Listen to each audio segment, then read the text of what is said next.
Dabar gražiai matau tavo galvą. O dabar matosi? E, dabar išlindo baibyto. Kas čia dabar išlindo? Čia Nu, yra Hash 7 programa prie Bybito, matematinis algoritmo botas, kuris moka dividendus. 1% jeigu pakilo sąskaitoj kriptovaliuta, pakilo 1%, parduoda, jeigu nukrito 1% perka ir va taip gauna dividendus. Ir va čia man matosi, va per 1, 2, 3, 4 mėnesiai aš uždirbau įdėjęs porą šimtų eurų, uždirbau 78 USDT. Matosi? taip, matau. Ir vat Taip. kiekvieną mėnesį. Ir tai va sudaro, kad žmogus gauna ataskaitą, į Bybit savo sąskaitą, tie dividendai eina į sąskaitą ir tu tiesiog matai kiekvieną mėnesį, kiek uždirbai dividendų nuo savo sąskaitos, bet kokią sumą įsidėjus. Ir jį galima įdėti į sąskaitą didesnę sumą. Ir dabar aš jeigu video įjungsiu, ar matosi kitas puslapis, pasidalinau. Video, taip. Nu, bet garso nesigirdės, aš tik pakomentuosiu. Va čia žmogus uždirbo į dieną 5779 USDT. Įsigijęs į programą prie savo sąskaitos, įsigijęs tokias kriptovaliutas, jis perka, parduoda ir va tiesiog trumpas čia yra filmukas, aš pakomentuosiu. Ir va žmogus įsigijęs, ir vat rodo, kiek jis įsigijęs yra gegužės 9 dienos. Šiandien 21 gegužės jis gavo 5700, gegužės gavo 580, gegužės 19 gavo 700, gegužės 17 500 ir bendroji sumoj jis uždirbo, per vieną mėnesį uždirbo 21 000. Į dieną net yra galimybė uždirbti ir 5 000 ir pusantro didesnės sumos, kad žmogus įsideda. Ir žmogus tiesiog įsidėjęs didesnę sumą pinigų, gauna gerus dividendus, iš to gyvena ir kiekvienas norėtų gauti ir 1000, ir 2000 į dieną, tai aišku priklauso, kad turtingesni žmonės daugiau jie ir uždirba. Ir va tą aš norėjau parodyti, kad yra kriptovaliutos, kurios krenta, auga ir jos uždirba mums dividendus. Ar aiškiai aš išaiškinau apie tai, kas tai yra matematinis algoritmas, kuris ten skaičiuoja, kada auga, dieną naktį dirba 24 valandas, kada auga ir kada krenta. Nu, aš Arūnai, tai man čia aišku, bet tai jeigu žmogus įdeda Aš mažesnę. suprantu, Tai kad tau gerai. aišku, nes tu su kriptovaliutom ten susidarei, susidūrus anksčiau. Žmogui paprastai neaišku yra, kas tai yra, jam reikia parodyti, už tai aš ir dalinuosi to ekraną ir rodau. Tai yra, o sąskaita yra, kur kortelės dirba, tai va čia va matosi grafikas. Bendroji sumoje aš įdėjau 200 eurų į šitą akauntą vadinamą, pas mane pagal grafiką stovi 300, kairiai pusėje matosi. Ir va taip pelno grafikas yra nupieštas tavo sąskaitoje ir matai, kaip jis kyla į viršų. Įsivedžiau 150 eurų ir vėl jis pradėjo kilti. Ir taip kyla auksas, taip kyla investiciniai fondai, taip kyla kaupimo pensiniuose fonduose pinigai kyla. Tai va ir to sąskaitoje tu matai visą ataskaitą ir naudoji savo banko kortelę. Kaip tavo pinigai stovėdami tiesiog jie uždirba. Tai va, ir kas mėnesį kažkokią sumą galima atidėti dėl savęs. Ar tu nori sutaupyti pinigus ir atidėti sąskaitą, kuri atneša tau dividendus? Žinoma, noriu. Nori. Tai nieko nekainuoja, tas korteles atsisiųsti nieko nekainuoja Bybit, sąskaitą atsidaryti nieko nekainuoja, nuorodą aš atsiųsiu, galėsi atsidaryti, užsiregistruoti, verifikaciją padarysim kartu ir turėsi tokią kortelę. O tą Hash 7, jeigu norėsi, naudosi tą programą, nenorėsi, nenaudosi, čia kiekvieno žmogaus pasirinkimas. Ir kiek tau reikėtų maždaug sukaupti pinigų, ar teko kada nors skaičiuoti, kiek dabar sukūrus savo gyvenimą gerovę, kiek per gyvenimą išleidai pinigų, kad gyventum taip, kaip dabar gyveni. Na, jeigu iš tikrųjų, tai aš neskaičiavau, kiek sukaupiau, kiek išleidau pinigų per gyvenimą, bet visada pas mane išlaidos būdavo didesnės už pajamas. Tai nežinau, kaip aš čia taip įsigudrindavau gyventi. Bet pagerinai gyvenimą nuo jaunystės. Ką turėjai jaunystė ir ką dabar turi? Nu, gal pagerinau? Nuo jaunystės uždirbai kažkokias algas darbe, dirbdama viską. Ir tas algas išleidai, pirkdama daiktus, būtą remontuodama, mašiną, važinėdama, keliaudama, gimtadienius vaikščiodama. Išleidai pinigus. Nu. Nu, taip. Tai reiškia geresnis gyvenimas, sveikata yra, naudojai papildus, naudojai ten sanatorijas, dar kas Nu, nors tokio. Nu, mes kokį turim gyvenimą, visi tokie ir susikūrė dabar, bet tai kainuoja ir mokslai kainuoja, kad daugiau uždirb pinigų ir alga didesnė visi nori ir tiesiog tą algą išleidžia. Gyvena paprastai žmogus nuo algos iki algos. Ir tokių žmonių yra 90% Lietuvoje, kurie gyvena nuo algos iki algos. Ir va ta galimybė tokią sąskaitą turėti yra galimybė pataupyti. Ir jeigu atidedi iš savo algos kažkokią sumą, ten 10%, 5% nuo savo pajamų, nuo verslo atidedi ir gauni į mėnesį 10-15% dividendų, tai veikia, čia tiesiog kintamo procento skaičiuoklę galiu parodyti ir kaip jin atrodo. taip, prašom, labai norėčiau matyti. Tai aš tą skaičiuoklę tavo atsiųsiu, galėsi pati susiskaičiuoti, kiek procentų yra ir va dabar tiesiog, matai, ir paskaičiuok. Va, čia yra sudėtinės palūkanos, vadinasi. Tai naudoja investiciniai fondai, leasingai naudoja, kad paskolą žmogui duoda, procentus moka į metus ir tie procentai per 5-6 metus bankai uždirba pagal tokias sistemas, pagal to viską. Pensiniai kaupimai irgi pagal tokias sistemas kaupiasi. Ir vat jeigu dabar padėjai 1000 eurų į banko sąskaitą, žmonės paprastai laiko tuos pinigus. Ir laikotarpis 36 mėnesiai. Matosi, kaip skaičiuoja? Taip. Pelningumas yra 12% per pusę. Paimkim, kas buvo pas mane ten 10-15, 12%.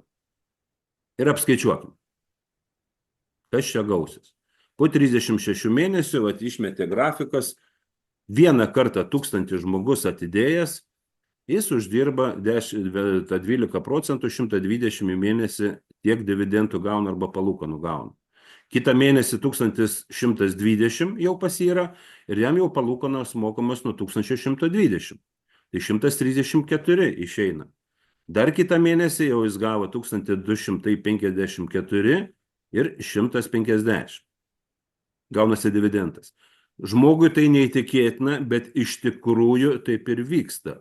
Tie procentai Bybit sąskaitoj atsiranda nuo to, kad kriptovaliutos kaina krenta, auga ir 1% pakilo, parduoda, 1% nukrito, nupirko. Ir tai dirba 24 valandas.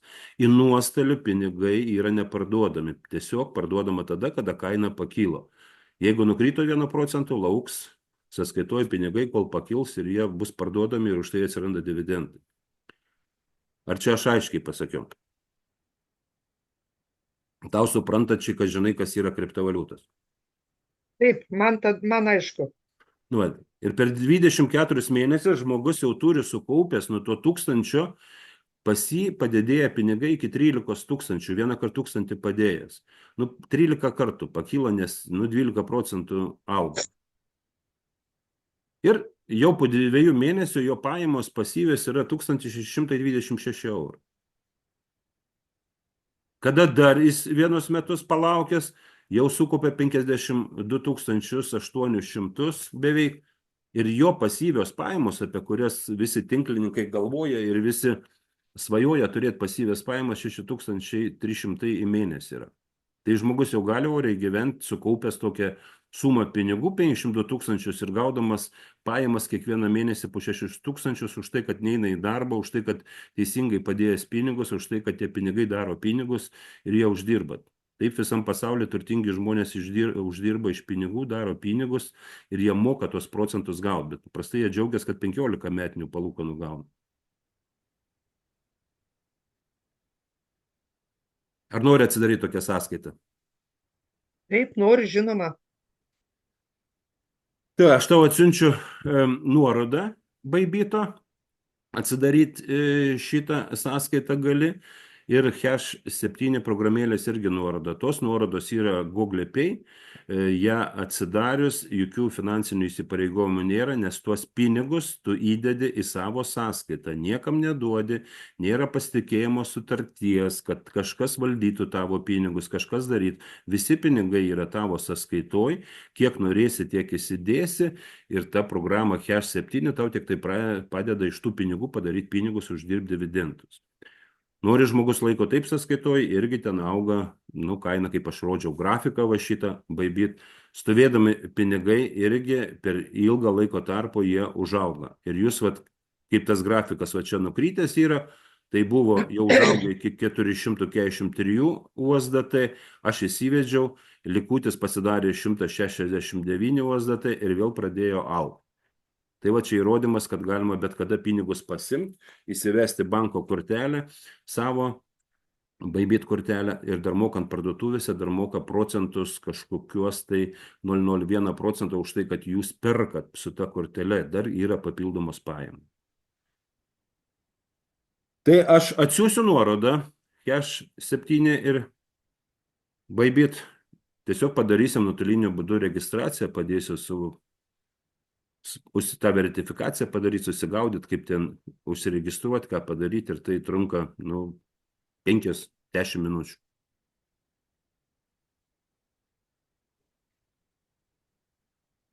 Nebūk vien tik vartotojas, kad uždirbi ir išleidi visą algą kiekvieną mėnesį. Pradėk po biškį taupyti.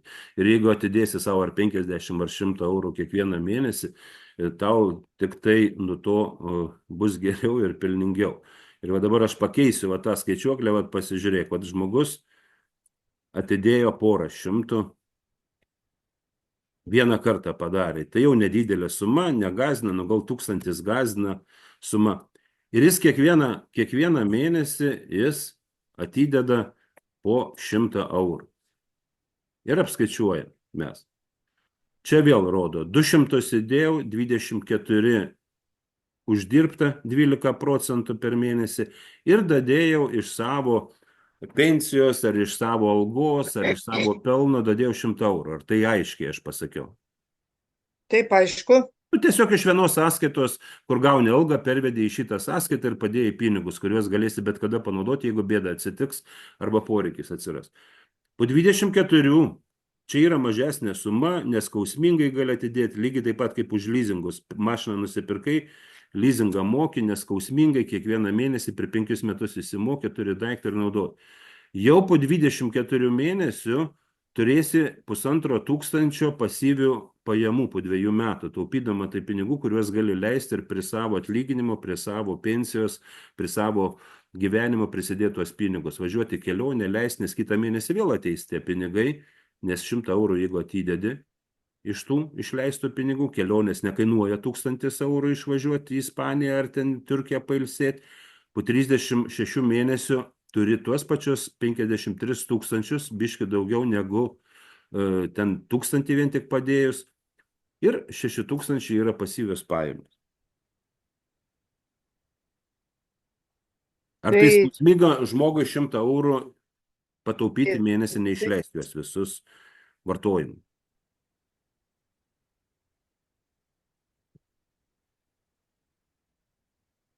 Tai čia iš vis neskausminga. Po 200 atsidėjus ir kiekvieną mėnesį įnešant po 100 eurų dar papildomai, ir po 3 metų jau šitokia suma gaunasi. Ir svarbiausia, ta sutartis neterminuota, nei 3 metai, ir nėra įsipareigojimų, kad tą 100 būtinai eurų turi atidėti savo taupimą. Gali ir 150, gali ir 30, ir 50, ir 1000 atidėti, jeigu nori, nes juos bet kada gali pasimti. Ir kodėl naudinga kas mėnesį atidėti mažesnę sumą? Už tai, kad biržos tai auga, tai krenta, ir jos kada būna krizės pasaulinės įvairios, paprasčiausia kaupimo fondai po žmogo pensiniai auga, pasidarė krizė ir fondai nukrito. Ir žmogus galvoja, kad aš nieko neuždirbu. Įsivaizduokit, kad jis sutaupė 10 000 ir nukrito 50% fondo kainos. Nukrito. tai pas jį iš tų 10 tūkstančių liko 5 tūkstančiai.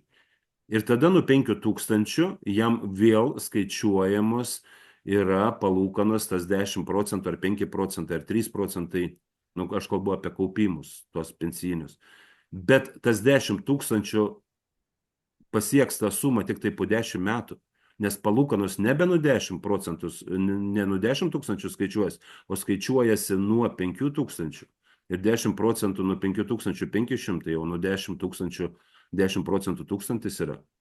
Ir va kada pasaulinės krizės būna kas 10, kas 12 metų, už tai reikia pačiam žmogui rūpinti savo sąskaitą, išmokti rūpinti savo pinigais, atidėti savo, nes čia bet kada gyvenime kažkas tai gali atsitikti, pasikeisti, o čia rezervė yra tie pinigai stovi, kad infliacija nesuvalgo, nenuvertėja tie pinigai ir už tai naudingos tokios sąskaitos. Ir tau naudinga tokią sąskaitą turėti ir atsisiųsti tą kortelę naudingą mokėti parduotuvėse, nes tau moka kompanija už tai, kad tu vartoji pinigus, moki per šitą kortelę. Ir naudinga aplamai informacija sužinoti apie kriptovaliutų rinkos, nes artėja elektroniniai pinigai, artėja išmanioji programėlė, kad bankomatuose bus galima telefonais nusimti grynus pinigus ir vienas kitam mokėti. Ir tiesiog pasiruošti tą informaciją, apsisaugot, kaip savo pinigus ir draugam padėti apsisaugot savo pinigus, kad tiesiog tie sukčiai neišvogtų iš jūsų sąskaitų. Tai tokia informacija ir daliname žmonėm. Turėdami tokias sąskaitas ir aplamai žmogus pradeda dalyvauti informaciniam sraute ir domėtis tais dalykais, jam lengviau gyventi, apsisaugot savo pinigus nuo infliacijos ir nuo sukčių. Tai aš tau siunčiu tokią nuorodą. Gerai, ačiū. Aš labai lauksiu. Tai aš dabar sustabdau tą demonstraciją. Tu gali paklausti, kokie tau klausimai dabar svarbus. Atsiųsiu aš nuorodą paprastą ir lengvą, tą skaičiuoklę, kad turėtum, pati galėtum pasiskaičiuoti. Ir tiesiog mes kartu galėsim paskaičiuoti pagal savo santaupas, ką tu nori ten taupyti, ar savo pajamas, ką nori atidėti į taupimą. Ir tiesiog tokį planą pasidaryti, per kiek metų, per kiek mėnesių tu sukaupsi kažkokią sumą pinigų ir tiesiog veiksmai bus daromi. Tai klausk. Bet tai negi nieko nereikia daugiau daryti, kaip tik tai pasidėti kiekvieną mėnesį, sakykime, įsinešusi sąskaitą ten 200 ar 300 ar kiek ten tų eurų, nieko daugiau nereikia daryti, kaip tik tai laukti tų dividendų. Visą laiką į darbą žmogus eina, jis nori gauti pajamų. O čia yra tokia Bybit sąskaita, kuri tiesiog programėlė dirba 24 valandas. Lygiai tas pats, kad tu mane nusamdytum kaip žmogų, aš tau dirbčiau, uždirbčiau pinigus, kriptovaliutų biržai, tradingą daryčiau, ar investiciniuose fonduose uždirbčiau pinigus, bet tau reikia kažkokiam žmogui patikėti savo pinigus ir duoti, kad jis uždirbinėtų. Taip pasaulyje iš pinigų darosi pinigai. Ir žmonės tiesiog investiciniam fondam patikė pinigus, Baltijos biržai ar dar kas nors akcijas perka įmonių, kad gautų dividendus. Čia tu pasidedi pinigus į savo sąskaitą ir tu gali nusamdyti išmanėją programėlę, kuri tau uždirbinėja tuos pačius dividendus. Bet tai nereikia didelių investicijų ir čia nieko nedarant, tiesiog žiūrint į ekraną telefono, kontroliuojant savo sąskaitą, tau uždirba dividendus. Ir ta programėlė nieko nekainuoja? Programėlę nusamdyti kainuoja, tai kainuoja 12 eurų į mėnesį arba metam licencija kainuoja 140, vieną kartą sumoka žmogus už licenciją. Aš už tą rekomendaciją, kad parekomenduoju, kad licenciją nusipirktų vieną kartą į metus, gaunu pajamas, referalinės tas vadinamas, nuorodos arba rekomendacijos pinigus, 42 eurus gaunu. Nuo to, kad įsigyjai licenciją, aš gaunu pajamas, 42 eurų per metus. Tai yra nedideli pinigai, kuriuos gauna žmogus, nes Revolut kortelė ar kitos firmos už rekomendacijas moka pinigus ir tai yra normalu, kad aš tau pasiūlau atsidaryti banko sąskaitą ar tą programėlę įsigyti, pamokinu kaip daryti ir aš gaunu vieną kartą metuose kažkokią tai nedidelę sumą pinigų už tai, kad tu mokinsies, ką daryti su tuo. Bet sąskaitoj laikant pinigai, kuriuos tu pats įdėjai savo sąskaitą, pats sąskaitą valdai, nieks iš tos sąskaitos, bet pačio leidimo nepaims pinigų. Ir ta programėlė tik tai paslauga dirba prie sąskaitos, kad į nuostolį neparduotų tavo pinigų. Galima sakyti, kad nieko ir nereikia daryti. Nusamdai programėlę, tau programėlė dirba 24 valandas.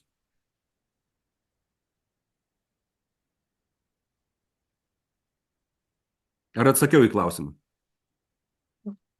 Taip, atsakei. Nu, dar vieną kokį klausimą užduok.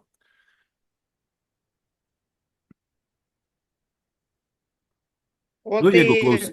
Ką? o tai sakykime, kad, nu gerai, aš, ne, nu gal dabar tuo kartu nieko nesugalvoju. Nu, paprastai žmogus, kada nesusidūrė su ta informacija, jis netiki, kad tokie dalykai vyksta, jis netiki, kad jam reikalingos tokios sąskaitos, jis galvoja, kad valstybė galima pasikliauti, kad valstybė pensiją sumokės, kad valstybė už ligas, kad sodra sumokės, kad kaupimo fondai susikaups ir jam netiduos pinigų tiek, kiek jis sukaupė. Jis tiki daugiau valstybė, bet jis bijo pasirūpinti savim, savo šeima. Ir kada tu uždirbsi pinigus po metų, po 2 ir gausi tokias pajamas, tada pasidalinsi informaciją su savo pažįstamais, artimaisiais ir iš tikrųjų tu sakysi, aš atsidariau, aš padariau, darykit jum, nes tai nieko nekainuoja atidėti pinigus į savo sąskaitą. Nauda žmonėm perteikti šitą informaciją. Aš moku informaciją perteikti, aš ją perteikiu, aš dalinuos tą informaciją su žmonėm, nes pelno už tai, kad aš registruoju žmogų ir jis nusipirko Hash7 programėlę už 140 ir gauni 42 eurus už tą registraciją, tai nėra dideli pinigai ir tiesiog aš dirbdamas kitą darbą iš savo algos atidedu pinigus į tokią sąskaitą ir tą informaciją dalinuos. Tai yra naudinga žmonėm. Tai yra empatija žmonėm, pagalba žmonėm. Žmonės tiesiog turi sužinoti tą informaciją. Iš kur jie sužinojo apie kompiuterius, iš kur jie sužinojo apie mobilius telefonus, apie programėlės, apie automobilius, apie darbą, apie kažkokios pasikeitimus gyvenime, paslaugas, kelionės, kaip lėktuvo bilietus nusipirkti. Kažkada kažkur tai gavo informaciją. Tai va tiek, aš norėjau ir pasakyti.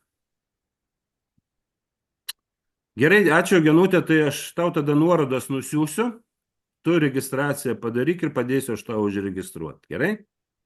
Padėsiu, ačiū, gerai, O lauksiu Hash7 tą nuorodų. programėlę norėsi, galėsi įsigyti, galėsi neįsigyti, tai sprendimai tavo, nes čia tavo pinigai, tavo naudinga tai yra, parodysiu, kokias naudos ten gauna ir kokias naudas gauna nuo didelių pinigų žmonės ir tada sprendimą tu padarysi. Iki. Gerai, iki.